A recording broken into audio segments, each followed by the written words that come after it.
Being a single father has always been hard for me, but it has been even harder for my son. My wife passed away when my son was 3. She was admitted to the hospital for pains in her midsection. 3 days later, she passed away in her sleep. My son never received the attention he needed. Since he was 3, I had to send him to my parents' house while I worked and picked him up around 7. We would eat dinner and watch a couple shows with him, but I would sometimes catch him looking at the empty seat next to him. Whenever he did that, I would always feel my eyes start to tear up. It really felt like he knew that was where his mother used to sit. Until he turned 4, he would go into my room and open up a heart-shaped jelly and put it on top of his sippy cup and place it on the desk my wife bought me for our 5th anniversary, the last anniversary we spent together.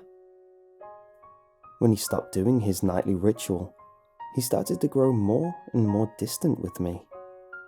It broke my heart, but I continued to work and spend less and less time with him. By the time he was 5, he started to scream and shout whenever I picked him up. My breaking point came when my father walked out of the house to wave goodbye, and my son yelled, "Take me back to Daddy! I want Daddy! Let me go! Let me go!" With tears welling up in my eyes, I got him into the car seat and took him home. I had money I had saved up to start my own restaurant, but I didn't want to lose my son. He was the remaining part of my wife I had left, and he meant more to me than my life did. The first week of keeping him home with me was rough. They were filled with my son constantly asking me when I would take him to Mommy and Daddy, but I told him that we were going to stay at home for a little while. He would scream and cry for almost the remainder of the day until I fed him his dinner and put him to bed. 3 days ago, we went to Walmart together to pick up some groceries. While we were there, I went to the electronics section to get a phone charger. My son was standing close to me the whole time, but when I finally picked out a charger, I looked around and saw that he had vanished. I started to run around the electronics section until I saw him standing in front of a tablet. When I walked up to him, I saw that all of his attention was on the tablet. I looked at the price tag and without a second thought flagged a worker and told him I wanted to buy one. My son looked at me, and for the first time, he was smiling at me.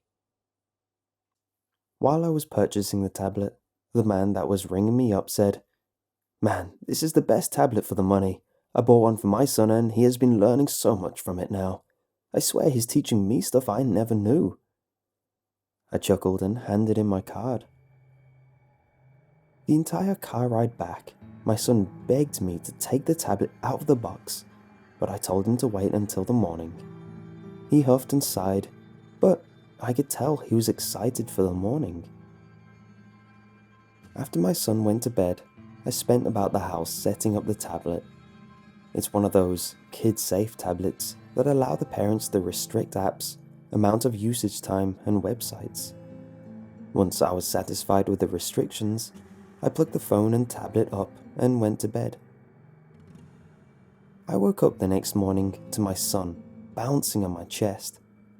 Teasingly, I asked him, "What do you want?" He started to scream about the tablet while I laughed and unplugged the tablet and handed it to him. With a squeal of delight, he ran out of my room. The distant sound from the clicking of the tablet made me smile while I fell asleep again. At 9:45, I woke back up again and walked out to the living room to see my son was working on a little puzzle on the tablet. The day went by smooth. When the 4-hour mark hit, my son's tablet locked up and he brought it to me. I told him that he would have to play with something else for 5 hours before he could play with the tablet again. I readied myself for a fit, but he just smiled and said, "Okay," before running off into his room. 3 hours later, I heard the sound of sirens coming from a distance and stopped close to my house. I peeked out of the house and saw two cops running into my neighbor's house.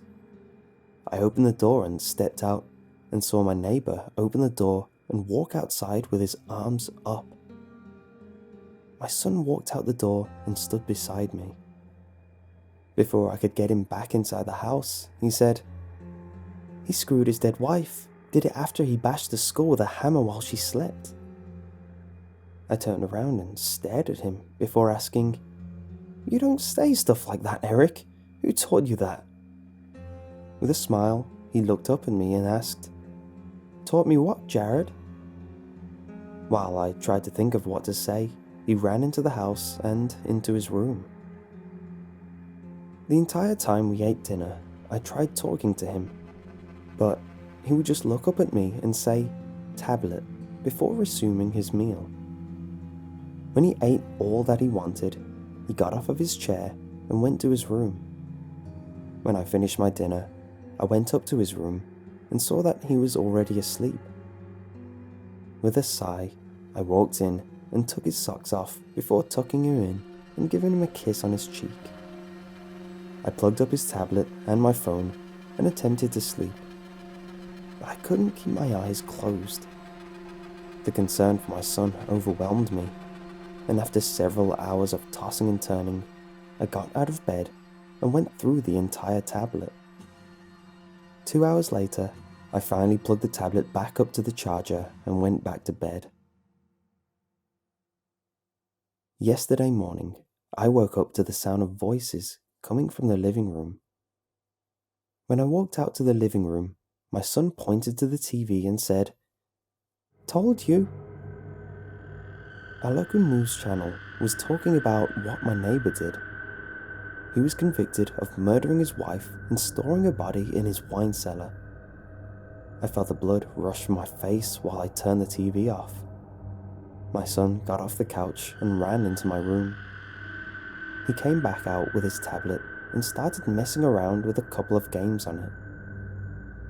I looked over his shoulder the entire time he was on the tablet. The only odd thing he did was clicking on the browser and stayed on the front page while staring at the screen with more fascination than the entire time he was on his tablet. He kept staring at it until the screen blacked out and went to the lock screen. Without a word, he handed the tablet back to me. But before he ran off, he looked up at me and said, "Grandma and Grandpa killed my mom. They poisoned her, but you were too stupid to know." I picked the tablet up and begged for it to tell me. When I unlocked the tablet, it just went to a black screen before white letters appeared on the screen. It said, "Stupid man." My son and I went back to Walmart to return the tablet, but they tried to process the refund and told me that the tablet was never on their system. I took the receipt out of my pocket and gave it to them, but the girl looked at me and said, "You need to leave." When I tried to reason with her, she just got madder and said, "I'm tired of people thinking they can say whatever they want to me just because I work here. My son loves me. He will always love me. Get lost, you piece of crap." She threw the receipt back at me. When I picked it up off the ground, I noticed that the receipt now only said one thing. "Just accept it. You're a sad excuse of a parent. Your son will never love you." After I put my son to bed, I tried sleeping, but every time I started to fall asleep, I would hear my wife's voice say, "You could have saved me, but you were just too foolish." Every time I looked up, I would see my son standing at the doorway. I woke up this morning after sleeping for just 2 hours. I don't know who to turn to. This is my last hope. Please, guys, help me. I'm scared, and for the first time in my life, I truly don't know what to do.